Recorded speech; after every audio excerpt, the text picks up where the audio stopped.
book of Numbers. This fourth book of the Bible carries forward the story of Israel after their exodus from slavery in Egypt. God had brought them to Mount Sinai, and he entered into a covenant with them there. And despite Israel's rebellion, God had graciously provided a way for Israel to live near his holy presence in the tabernacle. So the book of Numbers begins as Israel wraps up their 1-year stay at Mount Sinai, and they head out into the wilderness on their way to the land that God promised Abraham. Now, the book's storyline is designed according to the stages of their journey. So the first section begins at Mount Sinai, but then they set out and travel to the wilderness of Paran. And then from there, they travel to the plains of Moab, which is right across from the Promised Land. Now, the first part opens with a census where the people are numbered. That's where the book gets its name. And then there are laws about how the tribes of Israel were to be arranged in their camp. So the tabernacle was to be at the center, and then around that, the priests and the Levites, and then around them, the 12 tribes neatly arranged with Judah at their head. Now, this was all an elaborate symbol about how God's holy presence was at the center of their existence as a people. This is all followed by a whole series of laws that develop the purity laws from the book of Leviticus. If God's presence was going to be in their midst, every effort should be made to make the camp pure, a place that welcomes God's holiness. In chapter 10, the cloud of God's presence lifts from the tabernacle and guides Israel away from Sinai out into the wilderness, and immediately things go terribly wrong. So in chapter 11, the people start complaining about their hunger and thirst and how they want to go back to Egypt. And then in chapter 12, Moses' own brother and sister begin opposing and bad-mouthing him in front of all of the people. This trip is not off to a good start.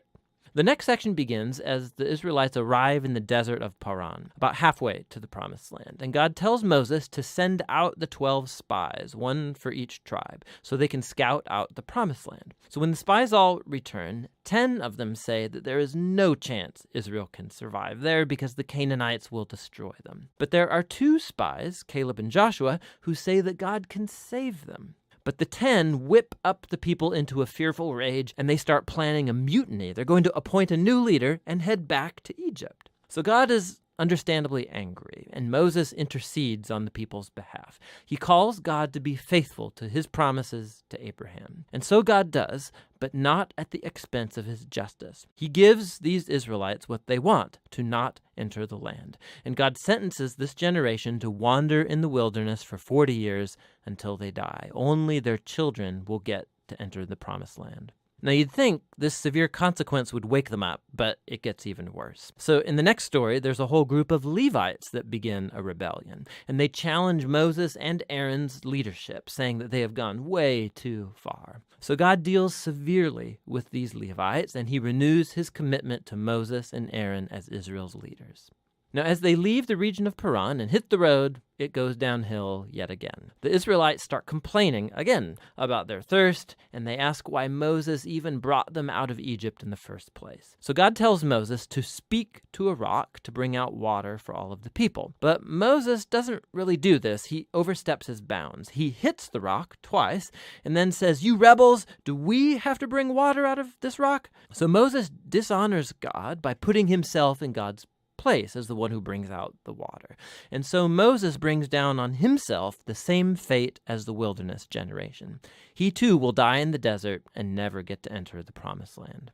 After this, the Israelites rebel yet again, and God brings a very strange judgment on them, venomous snakes to come and bite the people. And so Moses again intercedes on behalf of the people. And God tells Moses to do this, to make a bronze snake and to lift it up on a pole, so that whoever looks at this snake would be healed of the poisonous snake bite. It's a very strange symbol, but it speaks to the challenge that God has by being faithful to his covenant. He's right to bring justice on the Israelites' evil and sin. But even God's justice gets transformed into a source of life for those who will look to God for healing. From here, the people head into the plains of Moab, and the first main part of the section focuses on the strange figure of Balaam. So the king of Moab is freaked out at this huge group of people traveling through his territory.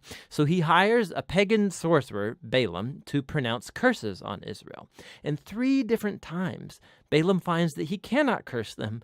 He can utter only blessing upon Israel. Remember God's promise to Abraham from Genesis 12. So not only can Balaam not curse Israel, but God actually gives him a vision about a future Israelite king who will one day bring God's justice to all of the nations. This vision recalls Jacob's promise to Judah in Genesis chapter 49. Now, it's worth stopping to reflect on the flow of the book so far. The rebellion stories in the wilderness, they just heap up on one another, getting worse and worse. And while God does bring partial acts of judgment on Israel, he's also kept showing mercy, providing food and water along the way. And so the Balaam story, it shows God's grace in bright colors. Because here's Israel. They're down in the camp, grumbling and rebelling. But up in the hills, unbeknownst to them, God is protecting and even blessing them. And it's this contrast between Israel's rebellion and God's faithfulness in the wilderness. That's what made these stories so important for later generations of Israel. So the wilderness stories are retold time and again by later biblical prophets and poets, and even by the apostles in the New Testament.